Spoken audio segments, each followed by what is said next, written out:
কৃষ্ণ হরি বল সুদিগর ভক্তমণ্ডলী, সকল ভক্তবৃন্দের রাঙ্গারাতুল চরণে জানাই শতকোটি দণ্ডবোধ প্রণাম, ভক্তি গ্রহণ করবেন। হরে কৃষ্ণ। আজকে আমরা আস্বাদন করব ভগবত গীতার প্রথম অধ্যায়, বিষাদ যুগের মাধুর্য কথা।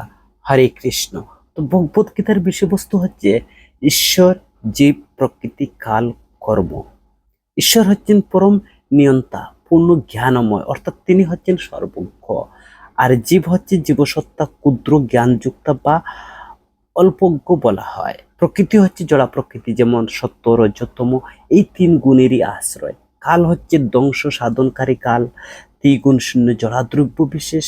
কর্ম হচ্ছে দেহ ধারণের নিমিত্তে কর্ম করা, পুরুষের প্রযত্ন, সাধ্য, অধিষ্ঠা আদি শব্দবাচ্য। ঈশ্বর, জীব, প্রকৃতি, কাল নিত্যবস্তু। কর্ম অনাদিকাল হলেও কর্ম কিন্তু বিনাশী।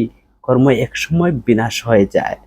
তো গীতায় দুই ধরনের কথা আমরা দেখতে পাচ্ছি। কেবল বাক্যার্থ নিয়ে সিদ্ধান্ত করেন, কেউ শাস্ত্রতাত্ত্বিক অর্থ অনুমোদন বা অনুসন্ধান করেন। তো ভগবদ্গীতার প্রথম অধ্যায় বিষাদ যুগে। তো রণাঙ্গনে প্রতীক্ষমান সেনাবাহিনীর মুখোমুখি হয়ে মহাযুদ্ধ অর্জুন।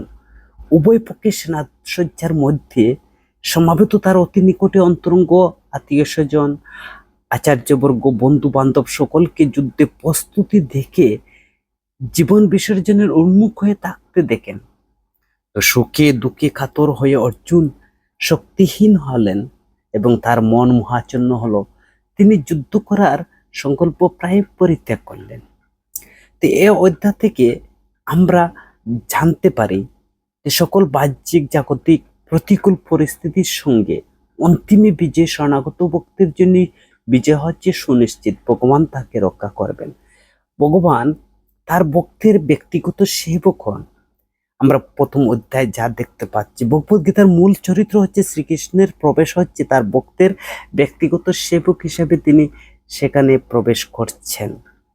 তো ভগবত গীতার প্রথম অধ্যায়ে ধৃতরাষ্ট্রের প্রশ্ন করেছিলেন, জিজ্ঞাসা করছেন, বলে, হে সঞ্জয়, ধর্মক্ষেত্রে যুদ্ধ করার মানসে সমবেত হয়ে আমার পুত্র এবং পাণ্ডুর পুত্ররা তারপর কি করলো, তিনি এখানে প্রশ্ন করছেন। সঞ্জয়ের কাছে দুর্যোধন গমন উক্তি করছেন দ্রোণাচার্যের কাছে গিয়ে। সঞ্জয় বললেন, হে রাজন, পাণ্ডবদের শূন্যসজ্জা দর্শন করে রাজা দুর্যোধন দ্রোণাচার্যের কাছে গিয়ে বললেন যে সঞ্জয়ের ভাষায় এইসব দুর্যোধনের উক্তি তিনি প্রকাশ করছেন, যে দ্রোণাচার্যকে দ্রৌপদ পুত্র দুষ্টদৈম্যের রচিত পাণ্ডবদের শূন্যসজ্জা দেখিয়ে পূর্ব শত্রুতাকে তিনি সজীব করে দুর্যোধনের প্রয়াস। হে আচার্য, পাণ্ডবদের মহান শূন্য দর্শন করুন, যাহা আপনাদের অত্যন্ত বুদ্ধিমান শিষ্য দ্রৌপদ পুত্র অত্যন্ত দক্ষতার সঙ্গে সে বহু আকারে রচনা করেছে। তো পাণ্ডব পক্ষের বীর যোদ্ধারও নাম বলেন। সেই সমস্ত সেনাদের মধ্যে অনেকেই ভীম, অর্জুনের মতো বীর ধনুর্ধারী রয়েছেন এবং যুযুদান, বিরাট, দ্রৌপদের মতো মহান যোদ্ধারাও রয়েছেন। সেখানে দুষ্টকেতু, চেকিতান, কাশীরাজ, পুরঞ্জিত, কুন্তিপুজ, শৈব্যের মতো অত্যন্ত বলবান যোদ্ধা, মুন্য, প্রবল পরাক্রমশালী, উত্তম মজার সুভদ্রার পুত্র এবং দ্রৌপদীর পুত্রগণ। এইসব যোদ্ধাদের সকলের এক একজন এক এক মহাবীর। তো কৌরব পক্ষের অর্থাৎ স্বপক্ষের যোদ্ধাদের নাম দুর্যোধন বলছেন, হে দ্বিজ উত্তম, আমাদের পক্ষে যে সমস্ত বিশিষ্ট সেনাপতি সামরিক শক্তি পরিচালনার জন্য রয়েছেন, আপনার অবগতির জন্য আমি তাদের সম্বন্ধে বলছি। সেখানে রয়েছেন আপনার মতো ব্যক্তিত্বশালী ভীষ্ম, কর্ণ, কৃপা, অশ্বত্থামা, বিকর্ণ, সমদত্ত পুত্র ভূরিশ্রবা, যারা সর্বদাই সংগ্রামে বিজয়ী হয়ে থাকেন।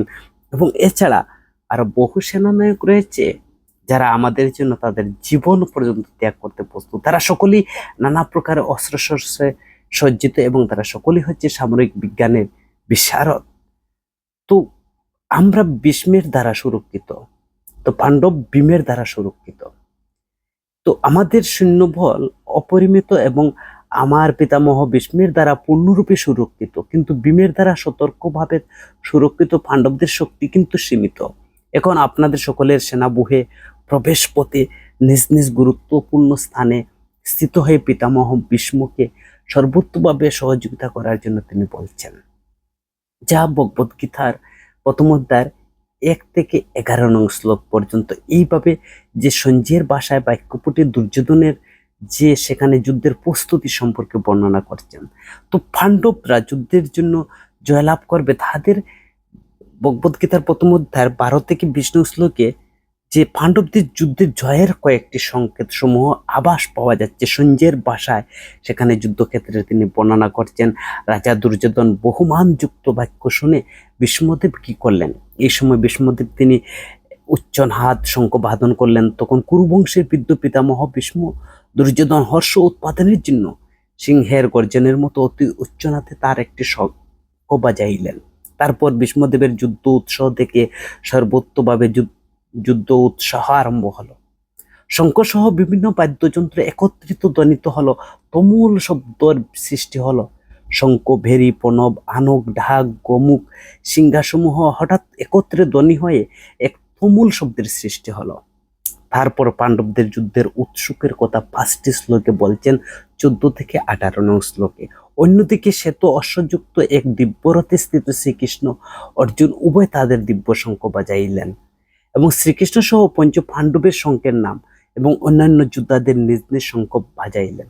শ্রীকৃষ্ণ পাঞ্চজন্য নামক তার শঙ্খ বাজাইলেন, অর্জুন বাজাইলেন তার দেবদত্ত নামক শঙ্খ, বিপুল ভূষণ প্রিয় ভীমকর্মা ভীমসেন বাজালেন পণ্ডব নামক তার ভয়ঙ্কর শঙ্খ, কুন্তির পুত্র মহারাজ যুধিষ্ঠির অনন্ত বিজয় শঙ্খ বাজাইলেন এবং নকুল সহদেব তারা বাজাইলেন সুঘোষ মণিপুষ্পক নামক শঙ্খ। হে মহারাজ, মহান ধনুর্ধর কাশীরাজ, প্রবল যোদ্ধা শিখণ্ডী, দুষ্টদ্রম্য বিরাট অপরাজিত সাত্যকী, দ্রুপদ এবং দ্রৌপদীর পুত্রগণ, সুভদ্রা, মহাবল পুত্র এবং অন্যান্য সকলেই তাদের নিজ নিজ শাঁখ বাজাইলেন। সেই শঙ্খনাদ তোমাদের ধৃতরাষ্ট্রের গণের মহাভয় উৎপাদন করলো পাণ্ডবদের শঙ্খধ্বনি শুনে। তো শঙ্খ নিনাদে কৌরবদের হৃদয়কে বিদীর্ণ করলো। শঙ্খ সেই প্রচন্ড শব্দ আকাশে পৃথিবীর প্রতিধ্বনিত করছে, ধৃতরাষ্ট্রের পুত্রদের হৃদয় বিতাড়িত করতে লাগলো। যা বিষ্ণু শ্লোকে বলছেন, বিশেষ রথে অধিষ্ঠিত স্বরনিক্ষেপ প্রস্তুত অর্জুনের শ্রীকৃষ্ণের কাছে তিনি কিছু উক্তি করলেন। সেই পাণ্ডব পুত্র অর্জুন হনুমান চিহ্নিত পতাকা সুশোভিত রথে অধিষ্ঠিত হয়ে ধনুক তুলে স্বর নিক্ষেপ করতে প্রস্তুতি হলেন। হে মহারাজ, ধৃতরাষ্ট্রের পুত্রদের সমরসজ্জা বিন্যস্ত দেখে অর্জুন তখন শ্রীকৃষ্ণকে তিনি কিছু কথা বললেন। পাণ্ডবদের বিজয়ের সংকেতগুলা সেখানে আমরা দেখতে পাচ্ছি 14 শ্লোকে, 20 শ্লোকে মধ্যে রয়েছে, যেখানে কৃষ্ণের স্বয়ং উপস্থিতি, লক্ষ্মী দেবীর উপস্থিতি। স্থানটা হচ্ছে কুরুক্ষেত্র। রথের দবজাশ্রী হনুমান উপস্থিতি ছিলেন, দিব্য শঙ্খ ছিল, অগ্নিদেবের প্রদত্ত সেই পাণ্ডবদের রথ ছিল। কৌরবদের হৃদয় কম্পন হয়েছিল। এই বিশেষ কয়েকটি লক্ষণ পাওয়া যায় পাণ্ডবদের বিজয় হবে। কৃষ্ণ হচ্ছেন ভক্তবৎসল্য, কারণ প্রথম অধ্যায়ের 21 থেকে 27 শ্লোকে সঞ্জয়ের ভাষায় আমরা জানতে পাই যে উভয় পক্ষে সেনাদলের মাঝখানে রথ স্থাপন করার জন্য শ্রীকৃষ্ণের প্রতি অর্জুনের উক্তি ছিল 21 থেকে 22 শ্লোকে, হে অচ্যুত, তুমি উভয় সৈন্যের মাঝখানে আমার রথ স্থাপন করো, যাতে আমি দেখতে পারি যুদ্ধ করার মানুষে বা অভিলাষী হয়ে কারা এখানে এসেছে। এই মহাসংগ্রাম আমাকে কাদের সঙ্গে যুদ্ধ করতে হবে। অর্জুন হঠাৎ এইরকম ইচ্ছা পোষণের কারণটা কি? তো ধৃতরাষ্ট্রের দুর্বুদ্ধি সম্পন্ন পুত্রকে সন্তুষ্ট করার বাসনা করে এখানে যুদ্ধ করতে এসেছে, তাদেরকে আমি দেখতে চাই। অর্জুনের এই মনোভাবটা ছিল। সঞ্জয় সেখানে বলছেন অন্ততপর কি হলো, সঞ্জয় তিনি বর্ণনা করছেন, অর্জুনের আদেশ অনুসারে শ্রীকৃষ্ণ উভয় সেনা দলের মাঝখানে তিনি রথ স্থাপন করলেন। আর সঞ্জয় বললেন, হে ভারত বংশধর অর্জুন কর্তৃক এইভাবে আদিষ্ট হয়ে শ্রীকৃষ্ণ সেই উত্তম রথটি চালিয়ে নিয়ে উভয় সেনার মাঝখানে তিনি রথটি স্থাপন করলেন। 25 শ্লোকে বলছেন, শ্রীকৃষ্ণ অর্জুনকে ভীষ্ম, দ্রোণ সহ সকল কৌরবদেরকে তিনি দেখলেন। তো ভীষ্ম দেখলেন, দ্রোণ দেখলেন প্রমুখ পৃথিবীর অন্যান্য সমস্ত নৃপতি সামনে ভগবান ঋষিকেশ বললেন, হে পার্থ, এখন সমবেত সমস্ত কৌরবদেরকে তুমি দেখো। উভয় পক্ষের সেনাদলের মধ্যে অর্জুন কর্তৃক গুরুবর্গ আত্মীয় স্বজনকে দর্শন করলেন, যা 26 শ্লোকে বলছেন। তখন অর্জুন উভয় পক্ষের সেনাদলের মধ্যে পিতৃব্য, পিতামহ, আচার্য, মাতুল, ভ্রাতা, পুত্র এবং পুপুত্র, শ্বশুর, মিত্র, শুভাকাঙ্ক্ষী অনেককে তিনি দেখতে পেলেন। এসব দেখে অর্জুনের কি করলো? গুরুবর্গ আত্মীয় স্বজনকে দর্শন করে কৃপাবিষ্ট এবং বিষণ্ণ অর্জুনের উক্তি যখন কুন্তির পুত্র অর্জুন সকল রকমের বন্ধু বান্ধব আত্মীয় স্বজনের যুদ্ধক্ষেত্রে উপস্থিত দেখে তখন তিনি অত্যন্ত কৃপাবিষ্ট হয়ে এবং বিষণ্ণ বদনে বললেন যুদ্ধ না করার জন্য। অর্জুন 5টি যুক্তি সেখানে উপস্থাপন করলেন, যা প্রথম অধ্যায় 28 থেকে 30 নং শ্লোকে সেখানে বলছেন তার দয়া সহানুভূতি হয়েছিল, যা ভগবান শ্রীকৃষ্ণ তিনি পরবর্তী অধ্যায়ে তা খণ্ডন করবেন। তো অর্জুন বললেন, হে প্রিয়বর কৃষ্ণ, আমার সমস্ত বন্ধু বান্ধব আত্মীয় স্বজন এমনভাবে যে যুদ্ধ অভিলাষী হয়ে আমার সামনে অবস্থান করতে দেখে আমার অঙ্গ প্রত্যঙ্গ অবশ হচ্ছে, মুখ শুষ্ক হয়ে উঠছে, সর্বশরীর কম্পিত রোমাঞ্চিত হচ্ছে, হাত থেকে কাণ্ডীপ কষে পড়ছে, ত্বক যেন জ্বলে যাচ্ছে, স্থির থাকতে পারছি না, আত্মা বিস্মৃতি হচ্ছে, চিত্ত উদ্ভ্রান্ত হচ্ছে, কেবল অমঙ্গল সূচক লক্ষণসমূহ আমি দেখতে পাচ্ছি, যা অর্জুন বললেন শ্রীকৃষ্ণকে। তখন তার যে উপভোগের কথা এখানে এসেছে 31 থেকে 35 নং শ্লোকে বলছেন অর্জুন, হে কৃষ্ণ, যুদ্ধের আত্মীয় স্বজন নিধন করা শ্রেয় আমি মনে করি না বা শ্রেয় আমি দেখছি না। আমি যুদ্ধের জয় চাই না, রাজা রাজ্য সুখ বুক কামনা করি না, এমনভাবে অর্জুন তিনি বললেন। এবং যাদের জন্য রাজ্য বুক কামনা তারা সকল তো এই রণক্ষেত্রে উপস্থিত। পৃথিবী তো এমন কথা নেই যে এমনকি সমগ্র পৃথিবীর বিনিময়ে আমি যুদ্ধ করতে প্রস্তুত নয়। হে গোবিন্দ, আমার রাজ্যের কি প্রয়োজন, আমার সুখ বুক জীবন ধারণের কি প্রয়োজন? যখন দেখছি যাদের জন্য রাজা বুক সুখের কামনা করছে তারা তো সকল রণক্ষেত্রে উপস্থিত।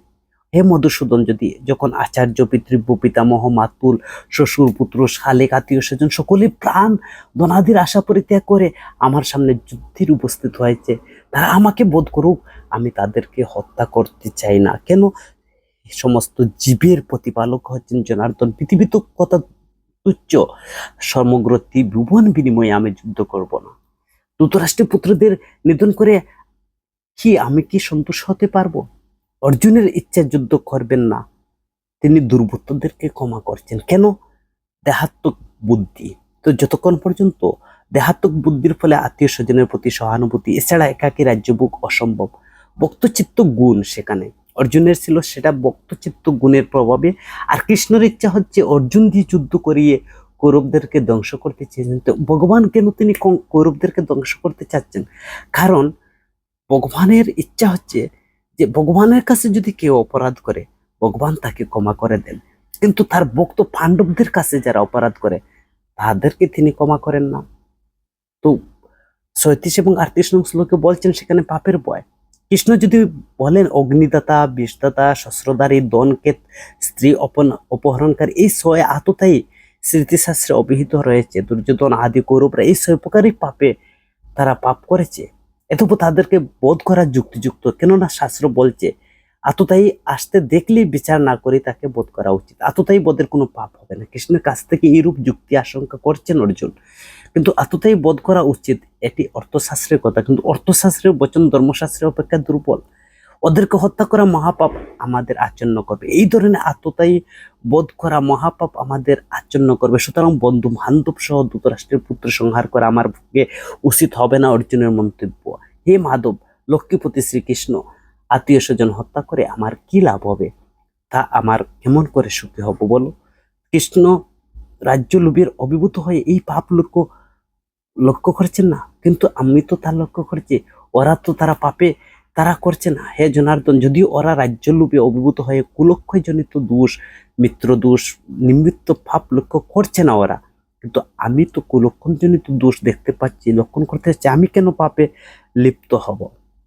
পারিবারিক সংস্কৃতি নষ্ট হওয়ার ভয়, কুলক্ষণ গুণের ব্যভিচারের প্রতি অবাঞ্ছিত প্রজাতির উৎপন্ন হবে, কুল এবং কুলঘাতক পিতৃপুরুষের নরকগামী হবে, সর্বপ্রকার জাতীয় উন্নয়ন প্রকল্প